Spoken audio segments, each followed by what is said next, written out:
Dad and my stepmom argued over her book club while I lay on the floor in pain. 15 minutes later, I learned my spine was injured.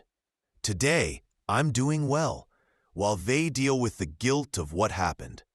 I was helping my dad's new wife, Rachel, prepare for her book club meeting when the ladder I was standing on shifted. One moment I was hanging fairy lights across the living room ceiling, and the next I was falling backward, reaching out for anything to steady myself. I hit the hardwood floor with such force that the impact echoed through the house. For several seconds, I couldn't breathe or move. I could only stare up at the spinning ceiling fan above me. Pain surged up my back and radiated through my body, making my vision fade at the edges. Rachel came over, crouching beside me, asking if I was okay. When I tried to answer, only a strangled gasp came out.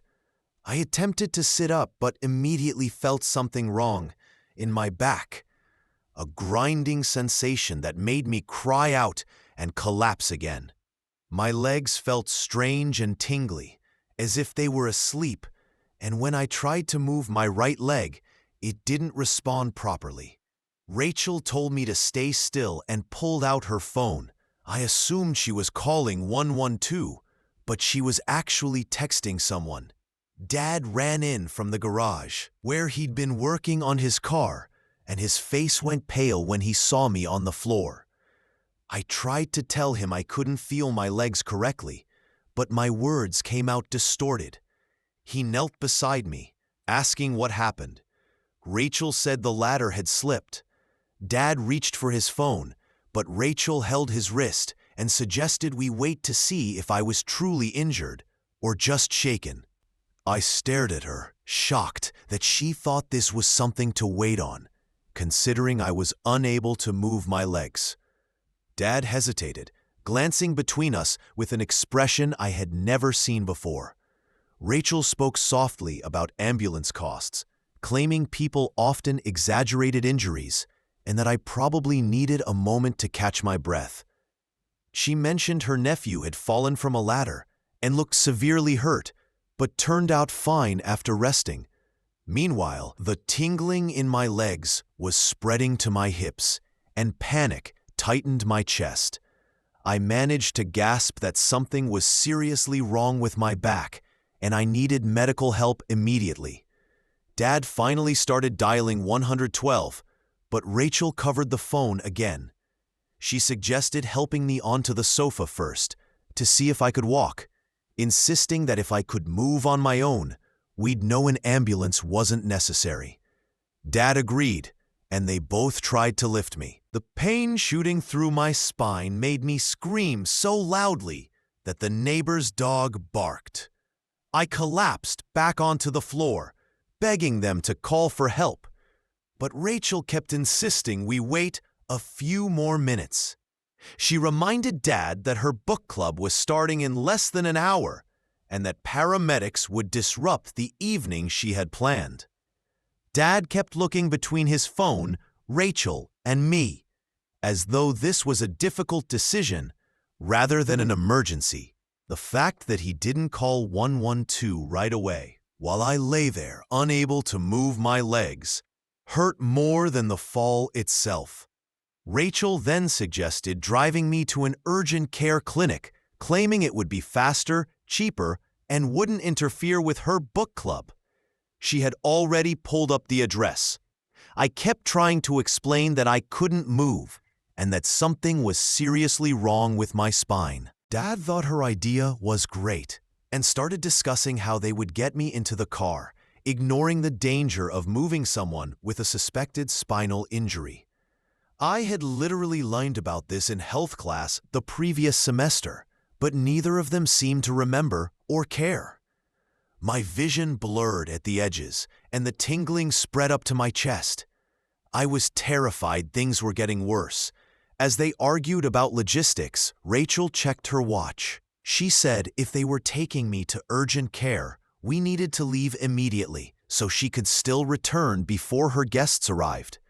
Hearing her treat my possible paralysis like an inconvenience made me realize my dad had married someone who did not care whether I lived or died. I continued insisting on an ambulance, explaining you should never move someone with a back injury. But Dad had already agreed with her. He went to peel the car into the garage while Rachel hovered over me, insisting the clinic was only 10 minutes away and had x-rays and everything an ER would need. I cried and tried to explain I couldn't move my legs, but Rachel kept complaining about her book club and how much work she had put into planning it. Dad returned, and they discussed how to lift me. I screamed at them not to move me because it would make things worse, but they ignored me. Rachel grabbed my arms. Dad took my legs, and as they lifted me, a wave of pain hit so hard that everything went white. I think I blacked out for a few seconds. When my vision returned, they were carrying me through the garage. Every step sent sharp sensations up my spine. They managed to get me into the back seat of Dad's SUV. I was crying and begging them to call an ambulance. Dad started the engine, and Rachel got into the passenger seat giving directions. Every bump in the road made me scream, and the tingling in my legs grew worse. Dad told me to hang on, but he was driving at the speed limit and stopping at every light, as if this were a normal errand. I couldn't understand why he wasn't speeding. Running lights, anything to show he understood the urgency. Rachel was emailing her book club, saying she might be a few minutes late, but the meeting was still happening. She kept reassuring Dad that I'd be fine and that they'd get me checked out quickly. The urgent care clinic was in a strip mall between a dry cleaner and a pizza place. When we parked, I saw at least 6 people in the waiting room. Getting me from the car to standing made me vomit from the pain. Rachel stepped away so nothing would get on her shoes, while Dad tried to support my weight. My legs kept giving out, so he had to half carry me inside. People stared as we entered, and the receptionist's eyes widened when she saw me. Dad explained I had fallen off a ladder, hurt my back, and couldn't move my legs properly. She immediately said this was something that needed an emergency room, not urgent care. She explained that urgent care was not equipped to handle potential spinal injuries, and that we should have called 112 from home. Dad and Rachel exchanged looks, and Rachel insisted they could at least take an X-ray to see how serious it was. The receptionist shook her head, clarifying that even if they could do X-rays, they couldn't treat spinal trauma and would have to send us to a hospital regardless. A nurse walked out, took one look at me, and asked how long ago I had fallen. When Dad said it had been about 15 minutes, her entire expression shifted. She wanted to know why an ambulance hadn't been called. Rachel began explaining that she was trying to avoid a large bill and thought urgent care would be quicker. The nurse interrupted, stating firmly that 15 minutes was far too long to wait with a suspected spinal injury, and that moving me without proper support could have caused permanent damage. She instructed them to call 112 immediately and told me to lie flat and stay still until paramedics arrived. Dad finally took out his phone and made the call while the nurse helped me lie down on the waiting room floor. She asked about my symptoms and where I felt pain. When I told her the tingling had reached my torso, she became visibly more serious. She asked people in the waiting area to step back and found blankets to place under my head. Rachel stood off to the side, visibly irritated, checking her watch. I heard her quietly tell Dad that she would now have to cancel her book club. The paramedics arrived about 6 minutes later with a stretcher and equipment. They immediately began asking questions about the fall and my symptoms. When I described the tingling and difficulty moving my legs, they shared a concerned look. One asked my dad why it had taken so long to call for help and why he had moved me instead of calling from the scene. Dad started describing Rachel's reasoning, but the paramedic interrupted, explaining that with symptoms like mine, any delay or improper movement could cause severe consequences. They put a neck brace on me and carefully transferred me onto a backboard, securing me so I couldn't move. The process was painful, and I cried, apologizing through the discomfort. One of the paramedics reassured me that I was okay and that they were getting me to the hospital as quickly as possible.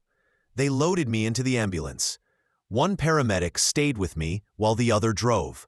As we pulled away, I heard the siren begin. The paramedic next to me conducted neurological tests, asking me to move different parts of my body and checking my responses. When I tried to move the toes on my right foot and nothing happened, I saw him make a note. He started an IV and checked my vitals while explaining that we were heading to the regional trauma center, which had the best neurosurgery team in the area. Hearing the word neurosurgery made my stomach drop, so I asked if that meant I needed spine surgery. He said they wouldn't know until the imaging was done, but based on my symptoms, it was possible. Even with the siren, the drive felt endless. Every turn made me aware of how restrained I was and how little control I had over my body. He kept talking to me so I would stay awake, and I told him about the fall and how long it took for someone to call for help. He didn't comment, but his jaw tightened when I mentioned the 15-minute delay. When we reached the hospital, they rushed me through the doors into what looked like a trauma bay filled with bright lights and medical staff. Everything moved quickly, and they spoke in terms I didn't understand. Someone removed my shirt and placed electrodes on my chest, while another checked my back. A doctor introduced herself as Dr. Williams and said they were going to perform a CT scan of my spine to see the extent of the injury. She asked the same questions about sensation and movement. When she tested my reflexes, one foot responded, but the other didn't. Her expression stayed neutral, but I noticed her share a look with a nurse. They transported me down the hall to a room with a large machine and positioned me on the scanning table. The technician instructed me to stay completely still and warned that the machine would be loud. The scan took about 8 minutes, but felt much longer as I lay there unable to move, wondering what they were seeing. Afterward, they took me to the neuro ICU. Dad and Rachel arrived around 25 minutes later, and I could hear them arguing in the hallway before entering. Dad kept saying Rachel's book club didn't matter, while she insisted she had planned it for weeks. When they came in, Rachel stayed near the door, and Dad approached my bedside with a fearful, guilty look. He apologized, saying he should have called 112 immediately. I just stared at him, trying to process that he was apologizing for something that could have left me permanently disabled. Dr. Martin came in with my CT results and explained that I had fractured vertebrae in my lower spine, along with significant spinal cord swelling. The swelling was compressing the nerves that controlled my legs, causing the numbness and weakness. She said I needed surgery within a few hours to stabilize the fracture and relieve the pressure, and noted that the delay in treatment had worsened the swelling. Dad turned pale and asked whether the delay meant permanent damage. Dr. Williams said it was too early to know, but every minute of pressure increased the likelihood of lasting nerve injury. She handed Dad the consent forms and told him they needed to be signed immediately. His hands shook as he signed. Rachel stood by the door, checking her phone. Dr. Williams asked Rachel if she had any questions, but Rachel simply said she was sure everything would be fine. The doctor's expression suggested she had her own thoughts about that, but she stayed professional and said the surgical team was preparing now. 2 orderlies came in and unlocked the wheels on my bed to take me to surgery. Dad held my hand and told me he loved me and that I would be okay. I wanted to believe him, but I couldn't forget how he had put Rachel's plans above my safety. They rolled me downstairs to the surgical area. An anesthesiologist introduced himself and explained the procedure, saying they would put me under general anesthesia so I wouldn't feel or remember anything. A nurse administered medication through my IV and told me I would get sleepy soon. When I asked what would happen if the surgery didn't work, she squeezed my hand and assured me that the doctors there were excellent. The last thing I remember is being taken into a bright operating room filled with equipment and staff. Someone told me to count backward from 10, and I reached 6 before everything went dark. When I woke up, I was in a different room with a sore throat and a dry mouth. I felt a tube in my throat and panicked, trying to pull it out, but my hands were restrained. Nurses rushed over and told me to stay calm. One explained that I was still intubated because they wanted to keep me on a ventilator for a few more hours to stabilize my condition.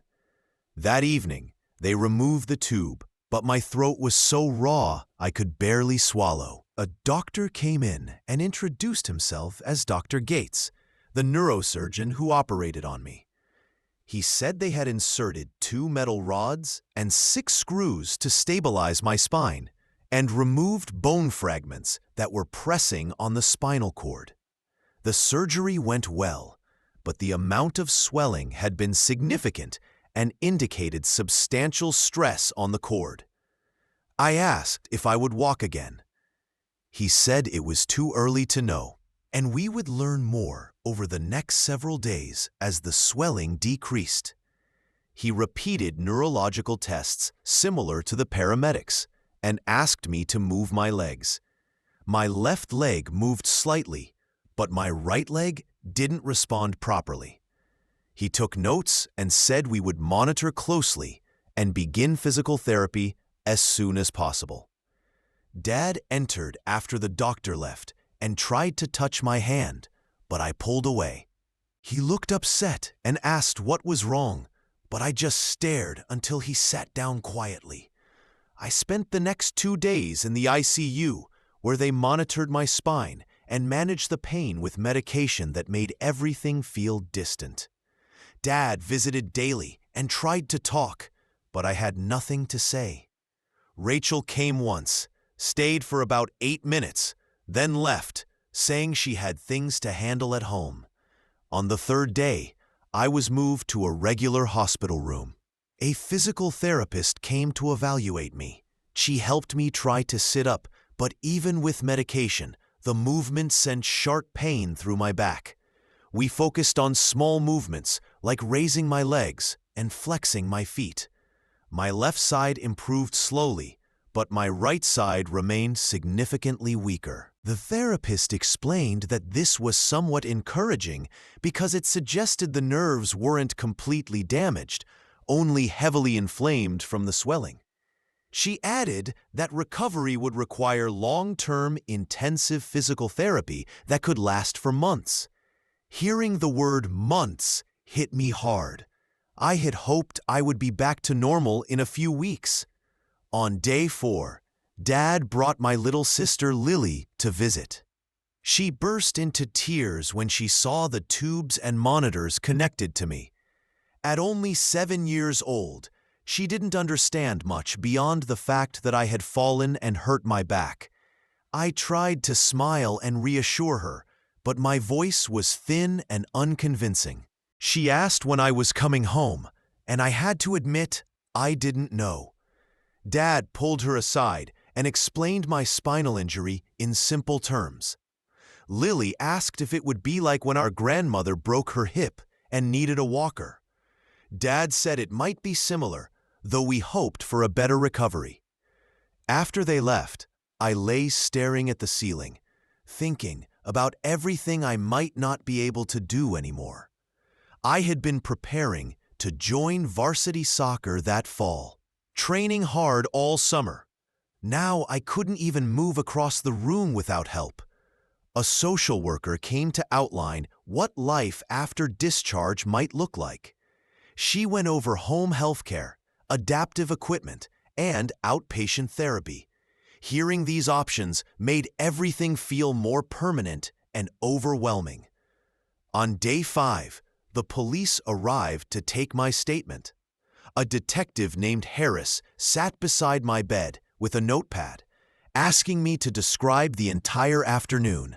I explained helping Rachel with the ladder, the fall, and how long it took before anyone called 112. When I got to the part about them deciding to drive me to urgent care instead of calling an ambulance, he stopped writing and asked me to repeat it. I explained how Rachel didn't want to miss her book club and convinced Dad to drive me instead. He asked whether I clearly expressed that I couldn't move my legs and was in severe pain. I told him yes, I had cried and begged them to call 112. He wrote everything down and said he needed to interview my father and Rachel as well. After he left, a nurse told me that delaying medical care for a child and moving someone with a suspected spinal injury could be considered criminal negligence. The idea that my father might face legal consequences for choosing Rachel's social event over my safety left me feeling conflicted, part relieved, part hurt. Dad returned later that evening, and it was obvious he'd already spoken to the police.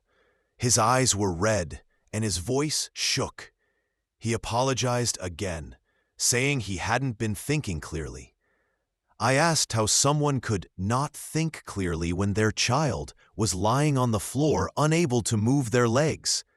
He had no answer.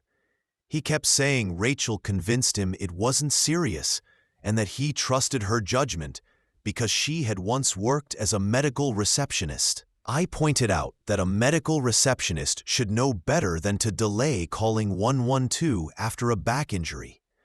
Dad put his head in his hands. When I asked if Rachel's book club was really more important than my ability to walk, he cried and said it wasn't. But his actions that day said otherwise, and no apology could undo the harm or guarantee my recovery. He eventually left when visiting hours ended.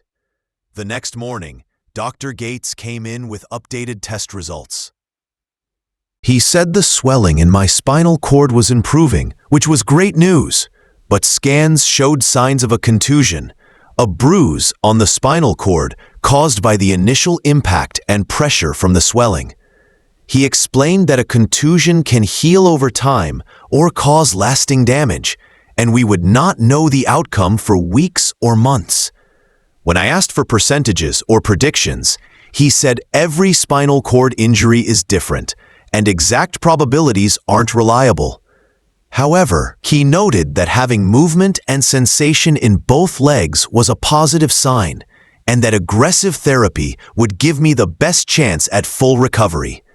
The physical therapist returned that afternoon and helped me sit at the edge of the bed with my feet on the floor.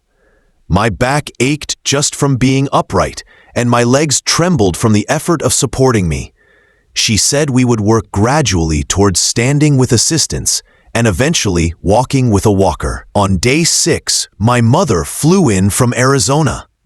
The moment she walked into my room, her expression broke me. She and Dad divorced when I was 4, and though she moved away for work, we kept a good relationship through video calls and holiday visits. She rushed to my bedside and hugged me gently, careful of all the equipment. I told her everything, and her face shifted from worry to disbelief to anger. When I reached the part about Dad and Rachel choosing urgent care over an ambulance, she stood up and left the room. I heard her arguing with Dad in the hallway, calling him criminally negligent and unfit. When she came back, she was still upset, but trying to stay calm for my sake. She met with my doctors and asked detailed questions about my condition, questions Dad had never asked. Then she contacted an attorney who specialized in medical malpractice and child welfare cases, saying what Dad and Rachel did amounted to neglect. 2 days later, the lawyer, Laura Evans, visited and interviewed me thoroughly. She documented everything with my permission, including exact timelines and conversations. She explained that delaying emergency care for a child with an obvious serious injury could lead to child endangerment charges, and that the delay had directly contributed to worse outcomes. She said the urgent care facility had records showing the staff told them to call 112 immediately. Supporting my account, Laura planned to file a report with Child Protective Services, CPS, and look into whether criminal charges were appropriate. Mom asked whether Dad might lose custody of Lily because of what happened. Laura said that would depend on the CPS findings. The idea of Lily living in that house, after seeing how easily my safety was dismissed, made me feel sick with worry. During my second week in the hospital, physical therapy intensified. My therapist, Nena, was encouraging but realistic about the challenge ahead. We practiced standing with a walker while she supported most of my weight, and even that small effort left me exhausted and in pain. My right leg remained much weaker than my left and dragged slightly when I tried to move it. Nena explained that this imbalance was common with spinal cord injuries and that consistent therapy could improve it. We practiced twice daily, no matter how uncomfortable it was, because she said early activation gave me the best chance at recovery. Between therapy sessions, I spent most of my time lying in bed, scrolling on my phone or dozing. I couldn't focus on TV or reading. My mind kept replaying the day of the accident and how different things might have been if different choices had been made. On day 10, CPS arrived for a private interview. The caseworker, Gerald Finch, spoke gently but asked direct questions about life with Dad and Rachel. He asked whether there had been other instances of negligence or mistreatment. I told him how Rachel often called me dramatic or clumsy, and frequently convinced Dad that I was exaggerating minor injuries. Gerald recorded everything and said he would interview Dad, Rachel, and Lily separately. He asked whether I felt safe returning to Dad's house after discharge. I told him I genuinely didn't know. I was afraid of living where someone had been willing to risk my paralysis over a social event.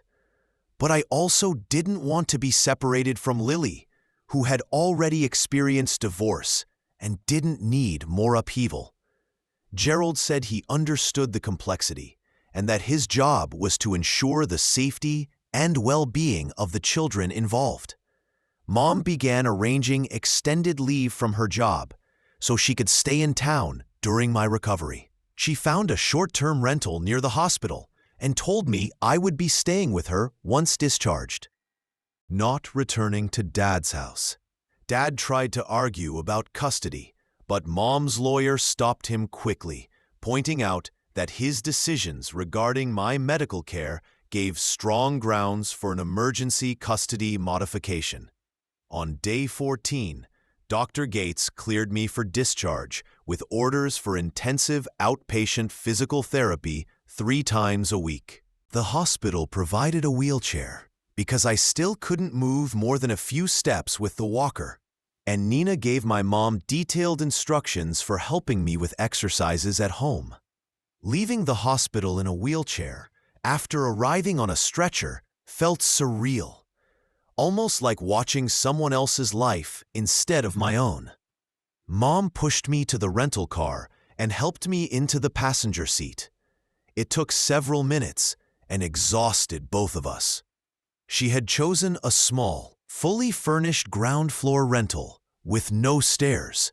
She already bought a shower chair, installed grab bars in the bathroom, and arranged for a rented hospital bed in one of the bedrooms. The amount of preparation she managed in just a few days showed how seriously she took my recovery.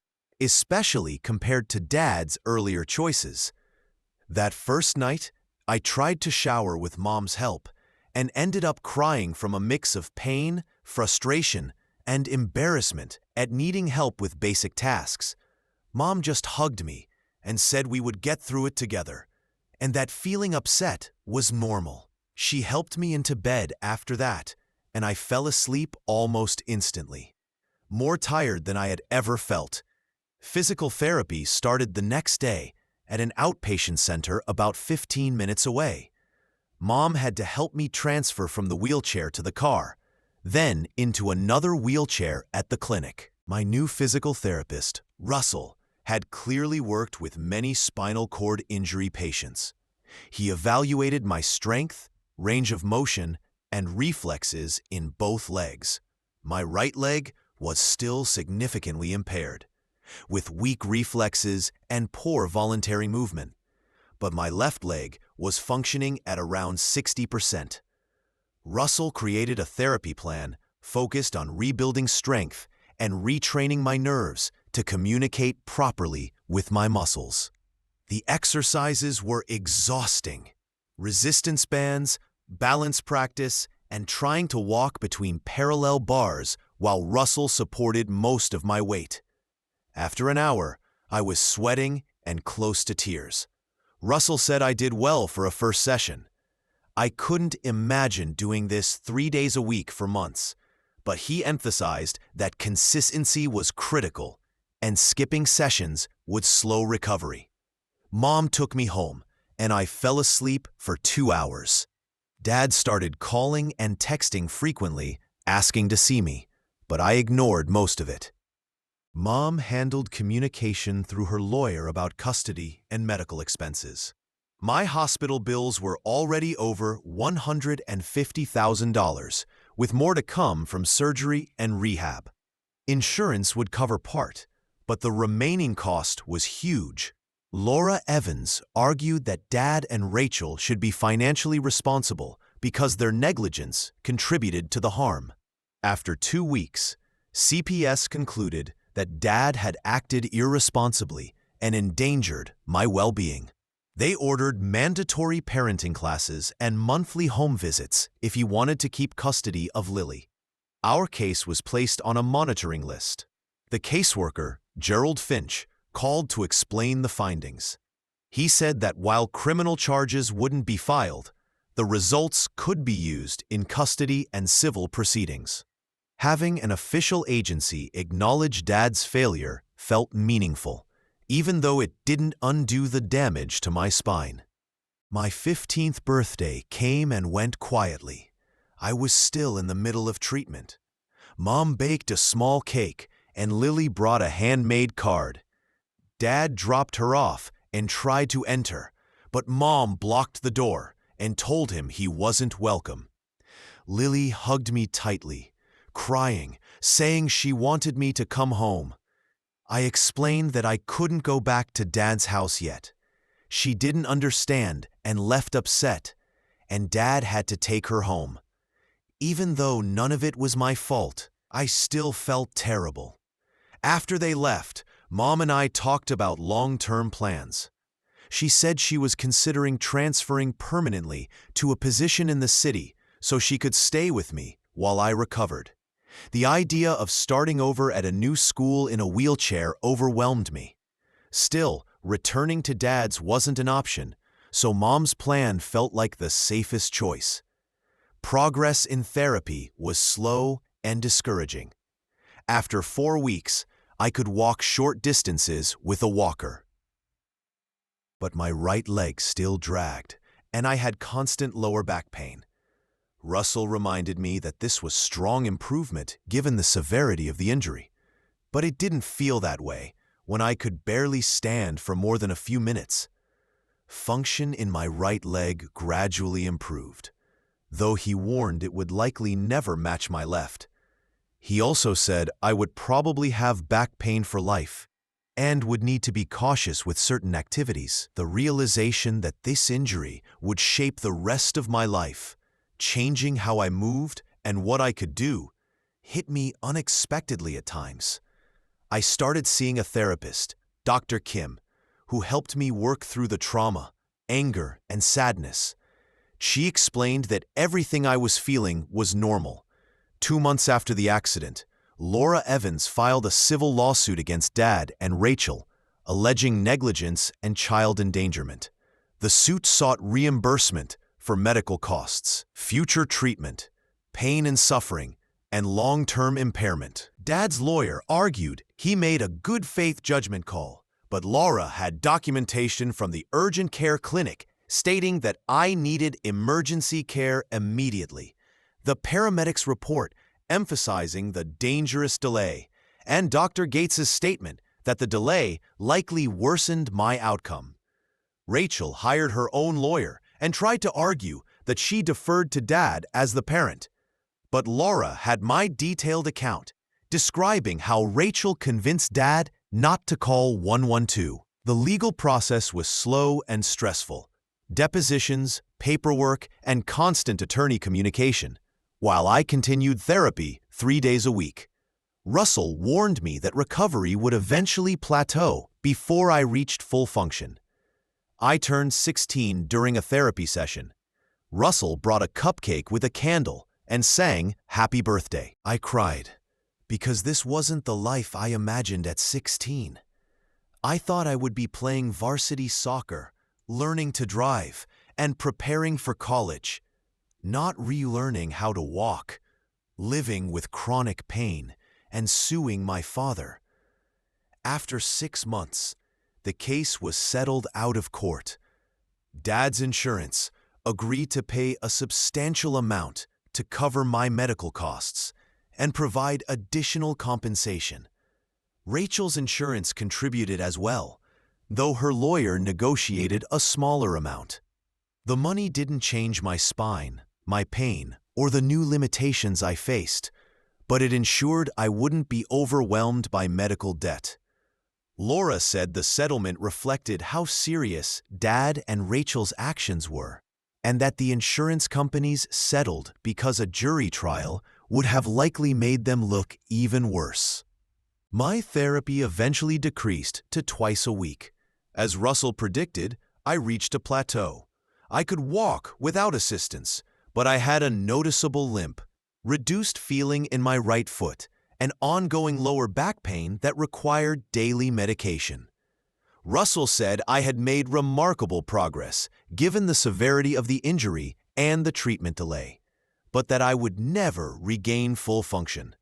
Activities like soccer and running would now risk further spinal injury. He helped me find adapted sports like swimming and certain cycling styles that I could do safely, though it wasn't the same.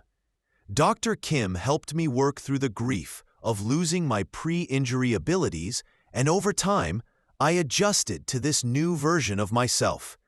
Mom made her move permanent, and we rented a proper apartment. I enrolled in the local high school for junior year. Dad and I eventually started having supervised conversations in Dr. Kim's office to rebuild our relationship. He completed the required parenting classes and seemed genuinely regretful, but I wasn't sure I could fully trust him again. Knowing he chose Rachel's social plans over calling 112 created a divide I doubted would ever disappear. Lily stayed with Mom and me on weekends, and slowly, we rebuilt our sister bond. She asked about my limp, my scars, and why certain activities were hard, and I explained in terms she could understand. Dad and Rachel separated 6 months after my injury. He said she had negatively influenced his judgment and parenting. I wasn't sure if that was the full truth or a convenient explanation, but at least Lily wouldn't be living with her anymore.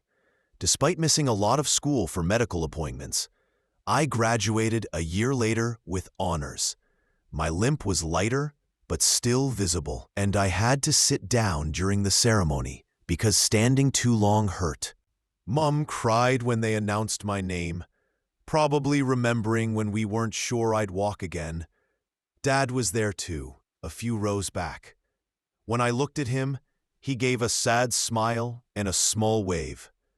I waved back, acknowledging him, but not forgiving.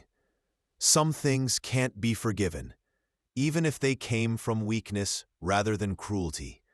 I learned to live with my changed body, the constant pain, and the reality that one careless decision changed my life permanently. And I learned that the people meant to protect you can fail in devastating ways. All you can do is move forward and rebuild from what they left behind.